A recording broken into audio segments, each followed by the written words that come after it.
সুপ্রিয় দর্শকবিন্দু, আসসালামু আলাইকুম রহমতুল্লাহি ওয়া বারাকাতুহু। একটি গুরুত্বপূর্ণ খবর, সেটি হচ্ছে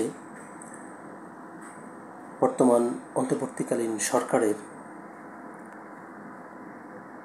সবচেয়ে কনিষ্ঠ উপদেষ্টা আসিফ মাহমুদ সজীব ভূঁইয়ার পদত্যাগের দাবিতে তার নিজ উপজেলা কুমিল্লার মুরাদনগরে বিক্ষোভ মিছিল হয়েছে এবং এই বিক্ষোভ মিছিল হয়েছে বৈষম্য বিরোধী ছাত্র আন্দোলন সহ মুরাদনগরের সাধারণ জনতার ব্যানারে। তো সাম্প্রতিক সময়ে আসিফ মাহমুদ সজীব ভূঁইয়ার যে পার্সোনাল সেক্রেটারি, তার বিভিন্ন আর্থিক কেলেঙ্কারিতে জড়িয়ে থাকার গুঞ্জন ওঠে। এটি নিয়ে বিভিন্ন পত্রপত্রিকায় খবর প্রকাশিত হয়।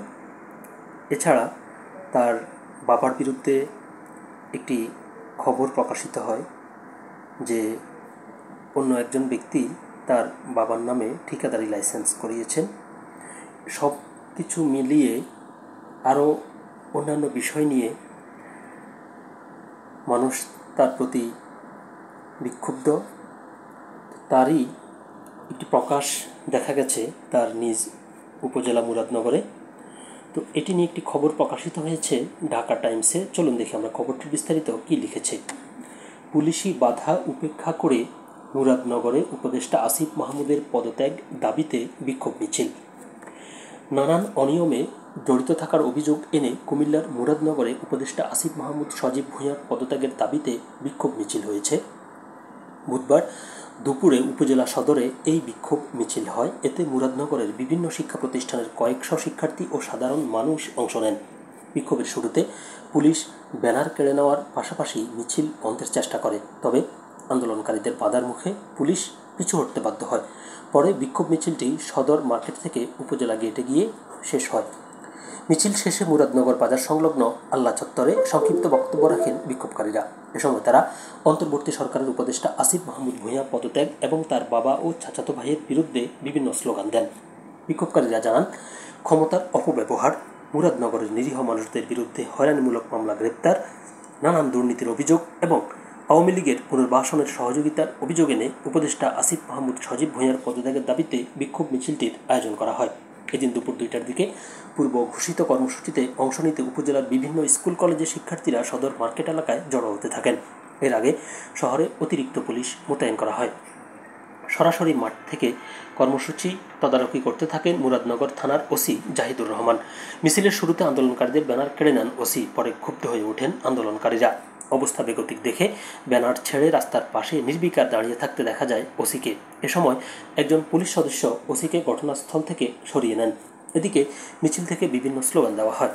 আসিফ মাহমুদের পদত্যাগ করতে হবে, করতে হবে, ভুয়া স্বৈরাচারের আস্তানা ভেঙে দাও, গুঁড়িয়ে দাও, রক্তের বন্যায় ভেসে যাবে অন্যায়, দিয়েছি তো রক্ত, আরও দেব রক্ত।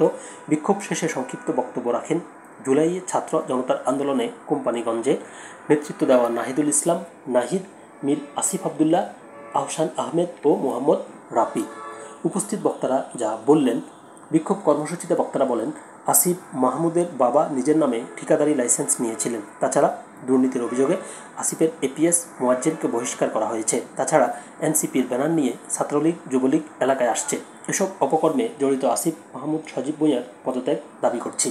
তারা আরও বলেন, বৈষম্য বিরোধী ছাত্র আন্দোলনে যারা নিরীহ ছাত্র জনতার উপর হামলা চালায়, গুলি করে হত্যা করেছে, 5 আগস্টের পরে দফায় দফায় তাদের সঙ্গে মিটিং করেছে আসিফ মাহমুদের বাবা, যার ভিডিও ছবি আমাদের কাছে আছে। আসিফ মাহমুদের বাবা ও ভাই মুরাদনগরে স্বৈরাচারকে আবারও পুনর্বাসিত করার চেষ্টা চালাচ্ছে, কিন্তু আমাদের দেহে এক ফোঁটা রক্ত থাকতে আমরা নতুন স্বৈরাচার বাংলাদেশে প্রতিষ্ঠিত হতে দেব না। কর্মসূচিতে নাহিদুল ইসলাম নাহিদ বলেন, আমরা আন্দোলন করেছিলাম বাক স্বাধীনতার জন্য, মুরাদনগরে আমরা তা দেখতে পাচ্ছি না। আসিফ মাহমুদের বিরুদ্ধে ঢাকাতে আন্দোলন হলেও প্রশাসন কোনো বাধা দেয়নি, কিন্তু মুরাদনগরে কেন বাধা? আসিফ মাহমুদের উপজেলা বলে।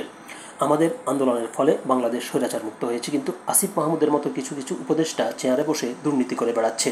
তারা শুধু ক্ষমা চাইল আর সব কিছু ঠিক হয়ে গেল, তাদের কোনো শাস্তি হলো না। উপদেষ্টা আসিফ মাহমুদের বাবা ঠিকাদারির লাইসেন্স নিল, পরে বাতিল করেই কি সমাধান হয়ে যায়?